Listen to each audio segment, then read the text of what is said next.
بسم اللہ الرحمن الرحیم ایاک نعبد و ایاک نستعین. Honorable ministers, respected guests, دیکھیں آج کا میں نے ان کو خاص ریکویسٹ کیا کہ یہ سیمینار ہولڈ کریں، اور اس لیے ہولڈ کریں کہ ایک ڈیموکریسی کے اندر ایک جتنا آپ پبلک کے اندر شعور پیدا کرتے ہیں تو ساری پبلک کو بھی پتہ ہوتا ہے کہ ملک کے کیا گولز ہیں، ملک کس طرف جا رہا ہے، ملک کے چیلنجز کیا ہیں. اور اگر اس طرح کی ڈبیٹس ہمارے نیشنل ایشوز کے اوپر ہوتی رہتی ہیں تو یہ جو آج ہمارا انرجی کرائسس ہے یہ نہ آتا.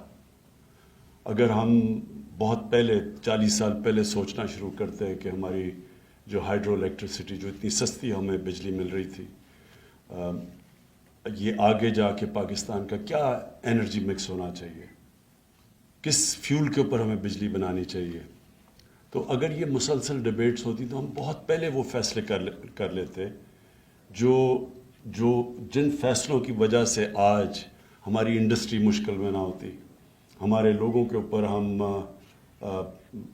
بوجھ نہ ڈال رہے ہوتے مہنگی بجلی کا. اور سب سے بڑی بات یہ کہ جو ہم سبسڈیز دے رہے ہیں، یہ سبسڈیز کی اتنی بڑی ڈسٹورشن آئی ہوئی ہے. یہ ابھی جو گیس سیکٹر کی بات ہو رہی ہے، یہ میں امید رکھتا ہوں کہ آپ جب یہ ڈیبیٹ ہوگی تو یہ بھی سوچیں گے کہ صرف 27% پاکستانیوں کو پائپ گیس ملتی ہے، جو گھروں میں گیس ملتی ہے. تو جو باقی سارے لوگ ہیں وہ ایل پی جی سلنڈرز استعمال کرتے ہیں، جو میں بھی کرتا ہوں. تو وہ آپ یہ سمجھ لیں کہ وہ جو ان کی جو کاسٹ ہے ایل پی جی کی، وہ کتنی 4 گنا زیادہ ہے. وہ 4 گنا زیادہ ہے ان 27% کنزیومرز کے جن کے گھر گیس آتی ہے. تو یہ بہت بڑی ڈسٹورشن ہے. وہ زیادہ تر وہ لوگ ہیں جو کہ زیادہ غریب لوگ ہیں، پہاڑوں پہ رہتے ہیں، جو کہ ایل پی جی سلنڈرز استعمال کرتے ہیں. تو سبسڈی کا تو مقصد ہی 2 مقصد ہوتے ہیں سبسڈیز کے. ایک یہ اس کا مقصد ہوتا ہے کہ ان لوگوں کو آپ سبسڈائز کریں جو سب سے غریب لوگ ہیں، جن کو آپ اٹھانا چاہتے ہیں، جن کی مدد کرنا چاہتے ہیں. اور دوسری سبسڈائز ان لوگوں کو کریں جو وہ علاقے جو پیچھے رہ گئے، ان علاقوں کو آپ اوپر لانا چاہتے ہیں. اور پھر جو سیکنڈ اس کی سبسڈی کا ہے کہ اپارٹ فرام کے لوگوں کو لفٹ کرو اور علاقوں کو ویلتھ کریٹ کریں. سبسڈی اس طرح ہو کہ وہ ویلتھ کریشن کرے تاکہ وہ ملک کی ویلتھ بڑھے، جی ڈی پی بڑھے، پر کیپٹا انکم بڑھے. اور ہمارے کیس میں ہمارے جو اتنے قرضے چڑھے ہوئے ہیں ملک کے اوپر، ہم قرضے واپس کرنے شروع کریں. تو جو میں نے سبسڈیز کے اوپر جو پریزنٹیشن لی ابھی ریسنٹلی، تو وہ تو بالکل ایک اور قسم کی سبسڈیز دی جا رہی ہیں. وہ تو وہ لوگ سبسڈیز زیادہ تر لے رہے ہیں جن کو جو پہلی بڑے طاقتور ہیں. تو بالکل اسی طرح یہ ساری ڈسٹورشن اس لیے آئیں کہ ہم نے کبھی ڈیبیٹ ہی نہیں کی کہ ہمیں کس طرح کی انرجی چاہیے تھی، ہمیں بجلی کس سے بنانی چاہیے تھی. اور آج ہم وہ کیونکہ ہم نے نہیں کی، آج ہم فائر فائٹنگ کر رہے ہیں. اور آج میں بڑا ویسے آئی پی پیز کا شکر گزار ہوں کہ انہوں نے بیٹھ کے ہمارے ساتھ نیگوشیٹ کیا اور ری نیگوشیٹ کیا کانٹریکٹس. اور انشاءاللہ یہ ہم اگلے ہفتے پبلک کو بتائیں گے کہ جتنی بھی ہم نے ری نیگوسیشنز کی ہیں کانٹریکٹس کی، کتنی بڑی سیونگ اس سے ہوئی ہے، یعنی کتنا کم بوجھ پڑے گا اپنی عوام کے اوپر. لیکن یہ ہونا ہی نہیں چاہیے تھا اگر اس سے پہلے ہم ڈیبیٹس کر لیتے اور ہمیں پتہ ہوتا کہ ہم کس طرف جا رہے ہیں. تو یہ بڑا امپورٹنٹ ڈیبیٹ ہے یہ جو اس سیمینار میں، کہ اب فیوچر ہم کس طرف جا رہے ہیں. جو آج تک ہم ایک سستی گیس کے اوپر ریلائی کرتے آ رہے تھے، انڈیجنس گیس، جیسے جیسے اس کے ریزروز ڈپلیٹ ہو رہے ہیں، تو آگے ہم نے اب کیسے ٹیکل کرنا ہے. کیونکہ ہمیں سردیوں میں ایک بہت بڑا کرائسس آ جاتا ہے گیس کا، شارٹیجز. اور پھر جو ہم امپورٹ کر رہے ہیں گیس، وہ اس نے حمایت اللہ نے بتائی آپ کو دیا کہ وہ فرق کتنا ہے. جو لوکلی گیس پروڈیوس کر رہے ہیں جو امپورٹڈ گیس، بہت بڑا فرق ہے اس میں. تو اب آگے ہم نے کیسے چلنا ہے؟ سب سے پہلے تو جو آپ ڈیبیٹ کریں گے، سب سے پہلے ایک ملک کے انٹرسٹ کو دیکھیں کیونکہ یہ نہیں کسی ملک میں ہوتا کہ ایک صوبہ اوپر چلا جائے اور ملک نیچے آ جائے، یا ملک اوپر جائے اور صوبے کئی دفعہ پیچھے رہ جاتے ہیں. کہ اگر ملک میں ایکویٹیبل گروتھ نہ ہو تو یہ ہوتا ہے کہ ایک خطہ اوپر چلا جاتا ہے. لیکن اگر ملک نیچے آ رہا ہے تو یہ نہ کبھی ایکسپیکٹ کرنا کہ ایک صوبہ اوپر چلا جائے گا. اس لیے جو پاکستان کے چیلنجز ہیں ان کو سامنے رکھتے ہوئے آپ ڈیبیٹ کریں کہ یہ بیسٹ. اب ہمارے پاس جو چیلنجز آ رہے ہیں، گیس کی ڈپلیشن ہو رہی ہے، ہم اسیوم کر رہے ہیں کہ آگے ریزروز ہیں اور ان میں سے گیس نکلے گی، نہیں بھی نکلے گی، یہ بھی ابھی نہیں پتا. ہم بڑا ایکسپیکٹ کر رہے تھے کہ ایکزون جو ڈرلنگ کر رہا تھا آف شور اس میں سے گیس نکلے گی، نہیں نکلی. وہ بڑے سرٹن تھے کہ گیس نکلے گی. اور ہمیں یہ بھی پتہ ہے کہ اس کا بڑا ہیوی کاسٹ ہوتا ہے یہ جو کنویں جب ہم گیس کے کھودتے ہیں. تو میں یہ ایکسپیکٹ کرتا ہوں ندیم، آپ اس کو جو ڈیبیٹ کو لیڈ کریں گے، اس کے اندر اینڈ میں کوئی کنسنسس ڈیولپ ہوگا کہ وے فارورڈ کیا ہے ہمارے ملک کا. اور پنجاب ڈیفیسٹ میں ہے، پنجاب پرابلمس فیس کر رہا ہے. کے پی فیل کرتے ہیں کہ ان کے پاس اتنی گیس ہے ان کو، اور وہ ٹھیک کہتے ہیں کہ وہ بڑی کم گیس اپنی جو پروڈیوس کرتے ہیں وہ استعمال کرتے ہیں. سندھ کے ابھی آپ نے ویوز سن لیے. تو ایونچولی میں یہ ایکسپیکٹ کرتا ہوں کہ ایک کوئی کنسنسس بنے اور بڑی پکچر آپ دیکھیں. کیونکہ ایونچولی یہ جو ہم سبسڈائز کرتے ہیں، یہ سبسڈی کہیں سے تو دیتے ہیں، اور وہ سبسڈی چلی جاتی ہے قرضوں کے اوپر، اور وہ قرضے بڑھتے جاتے ہیں. تو قرضے تو ایونچولی دینے ہیں. تو جب آپ قرضے دیتے ہیں تو وہ سارا جو قوم کا جو پورا پول ہے اسی میں سے پیسہ نکلتا ہے. کیونکہ جو پیسہ بھیجنا ہوتا ہے صوبوں کو، وہ فیڈرل گورنمنٹ جو ٹیکس اکٹھا کر کے صوبوں کو بھیجتی ہے، تو وہ اتنا ہی بھیج سکتی ہے جتنا اس کے پاس پیسہ آتا ہے، جتنا جو ٹوٹل اماؤنٹ ہے. تو اگر وہی کم ہوتا جائے تو وہ تو صوبوں کو ایونچولی تو نقصان تو سب کو ہوتا ہے. لہٰذا یہ جو آپ کی ڈیبیٹ ہوگی اس کے اندر بڑا امپورٹنٹ ہے ایک کنسنسس بلڈنگ ہو، ایک ساری قوم میں شعور ہو. پھر قوم فیصلے بھی ٹھیک کرتی ہے، پھر میڈیا کے اوپر بھی صحیح ڈیبیٹ چلتی ہے.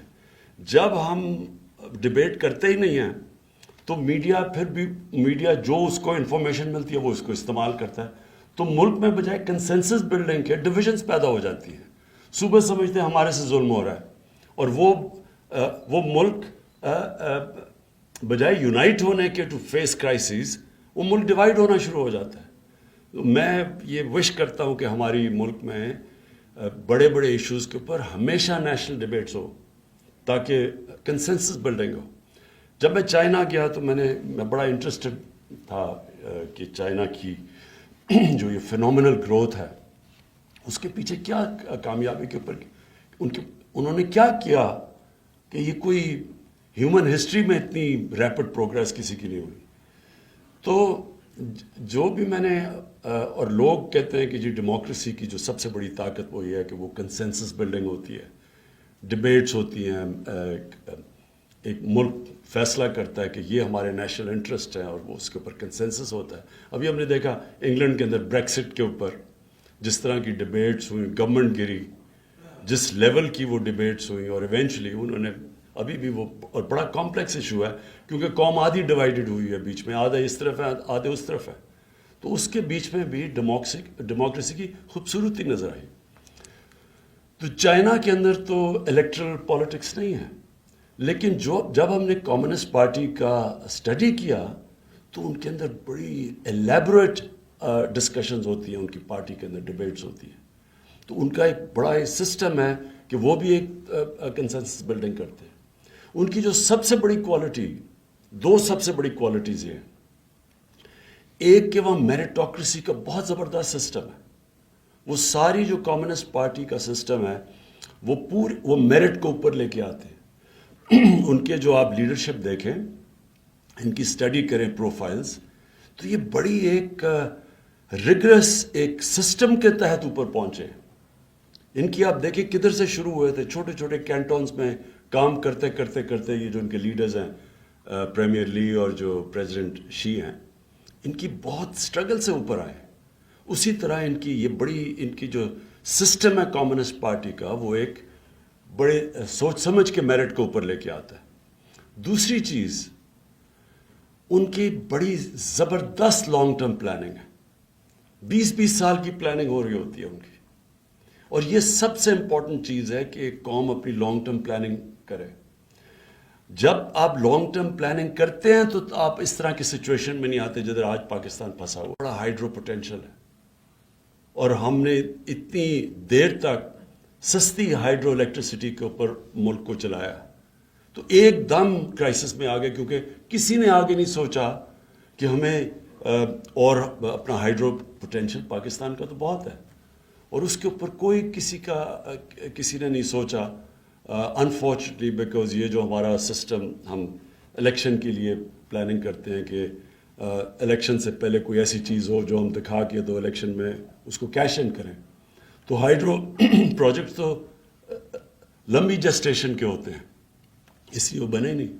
اور جو انفارچونیٹلی جو ملٹری رول بھی تھا اس کے اندر بھی یہ سوچا نہیں. یہ جو پچھلے 30 سال میں چائنا کے اندر ان کی اتنی تھرو ڈبیٹ سے ان کی پوری لمبی پالیسیز جو ہم نے ان کی دیکھی ان کی 30 سال کی پالیسیز بنی ہوئی ہیں. اور یہ جو فینومینل گروتھ تھی اس کی بہت بڑی وجہ ایک نیشنل لیول کے اوپر انہوں نے فیصلہ کیا کہ یہ ہماری پرائرٹیز ہے. پھر انہوں نے کیسے اپنے غریب لوگوں کو لفٹ کیا اور پھر اب غریب علاقوں کو کیسے وہ بلڈ اوپر اٹھانے کی کوشش کر رہے ہیں.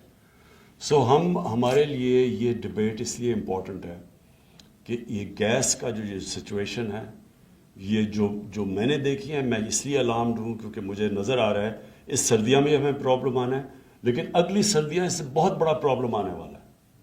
اور جو ہم اب زیادہ تر امپورٹڈ گیس کے اوپر ریلائی کر رہے ہیں اس میں اور ڈومیسٹک گیس میں وہ جو آپ نے دکھایا بھی تھا چارٹ میں اتنا بڑا اب گلف ہے کہ ہم اگر گیس جس قیمت کے اوپر بیچتے ہیں لوگوں کو ہم افورڈ ہی نہیں کر سکتے امپورٹڈ گیس امپورٹ کر کے اور اس قیمت پہ بیچیں. اور وہ ابھی سے سرکولر ڈیٹ بننی شروع ہو گئی ہے گیس سیکٹر کے اوپر جو کبھی پہلے نہیں تھی. سمپلی اسی لیے کہ باہر سے جو ہم گیس امپورٹ کر رہے ہیں اس کی قیمت اور جو ہم بیچ رہے ہیں وہ بہت بہت بڑا گلف ہے.